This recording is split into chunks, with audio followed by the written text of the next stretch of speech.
Welcome! So if you're a marketer, or you're studying to be one, you already know that advertising technology, or Adtech for short, can feel, well, a bit much. Today, we're going to sort that out. Let's dive in and make Adtech finally make sense. Okay, so let's think about this with an analogy I promise you won't forget. Picture this. You're at the great Adtech buffet. There are hundreds of dishes. Programmatic display, social media ads, search, analytics, it's all there. But where on earth do you even start? Don't you worry, I'm going to be your guide today. Let's go fill our plates. All right, first up, let's check out the most delicious, must-have dishes on the menu. These are the core benefits of Adtech, the absolute showstoppers that every single marketer should get a taste of. So the first dish is precision targeting. Honestly, this is like swapping a shotgun for a sniper rifle. Instead of just blasting your message out there and hoping something sticks, you can target, say, people who've identified as vegan and live within 5 miles of your new restaurant.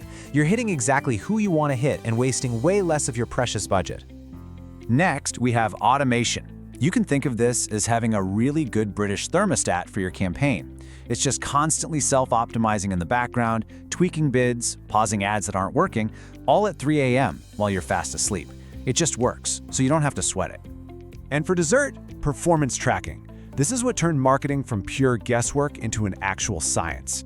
You get this real-time dashboard that shows you exactly what's working. You know, this ad got 500 clicks from 18 to 24-year-olds in Birmingham and led to 20 sales. Brilliant. And finally, there's scalability. This is the real magic. This is what lets a tiny startup have the kind of global reach that used to be only for massive corporations. With just a few clicks, you can take a campaign from reaching 1,000 people to reaching 1 million. The tech does all the heavy lifting for you. Now, just like with any all-you-can-eat buffet, if you just go for it without knowing the risks, you can end up with a bit of a proverbial stomachache. You've really got to know when to put the fork down. So this is the crucial bit, understanding the pitfalls so you can navigate them like a pro. This is all about being a smart diner, not just a hungry one. It's a balancing act, right? On one hand, you've got this incredible, almost superpower like targeting power. But on the other hand, you have this huge responsibility for data privacy, all governed by laws like GDPR. You know, the Wild West days are long gone, the sheriffs are in town, and you have to play by the rules. Okay, you're going to want to pay attention to this slide. This is basically your ultimate revision summary. Get ready to screenshot this for your notes. So, on the left, you've got all the tasty benefits we talked about. And on the right, the potential hazards to watch out for. Ad fraud from bots training your budget, those big privacy constraints, creative limitations on tiny mobile screens, and of course, costs that can just spiral out of control if you're not careful. Right then, let's move on and see how different organizations actually fill their plates at this Adtech buffet. Because believe me, not everyone dines the same way. First up, we've got the business-to-consumer brands. Now these guys are all about mass market reach and getting quick conversions. They want to pile their plates high and eat fast. So what does that look like in practice? They cast a really wide net with programmatic display. That's just the automated buying of ad space across millions of websites, and they absolutely dominate social platforms. Think of a brand like ASOS using Instagram story ads with that Shop Now sticker, driving those impulse clicks. For them, it is all about speed and volume. And then you have the business-to-business diner. They are way more selective. They're not here to pile their plate high with everything. No, they're looking for one very specific, high-quality dish. Their audience is smaller, and the buying cycle is much, much longer. So they're using platforms like LinkedIn to target super specific job titles at their dream client companies. Imagine a software firm like Salesforce nurturing marketing directors over several months, sending them valuable white papers and webinar invites. It's a slow, strategic courtship, not a quick sale. And this quote just brilliantly illustrates the different approaches. Everyone's on the same ad tech highway, right? But they're all driving very different vehicles. The B2C sports car is zipping around looking for quick wins, while the B2B truck is moving slow and steady, carrying a really valuable long-term deal. All right, now for the fun part. Let's sneak into the kitchen and see what the chefs are cooking up for the future. What's going to be on tomorrow's menu?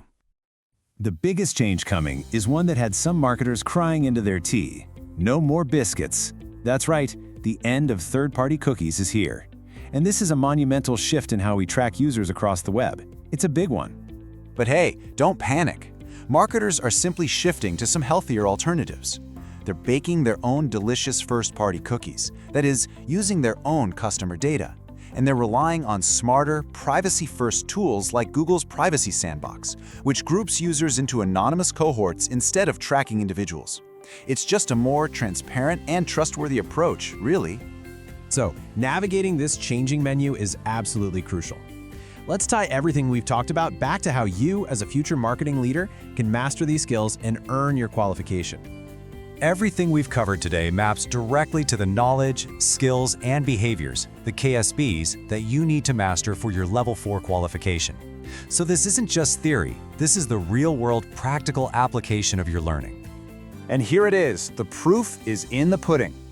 Understanding the Adtech buffet, that demonstrates your knowledge of digital channels. Analyzing the different diners, that hones your skills in planning and analysis. And preparing for the cookieless future, that shows the behavior of being agile and adaptable. See? It all connects. Look, mastering these tools is absolutely key. Because the future of marketing, it doesn't just belong to the best advertisers or the best strategists, it belongs to the people who can blend brilliant strategy with cutting-edge technology to create something really special. So the question is, are you ready to be the head chef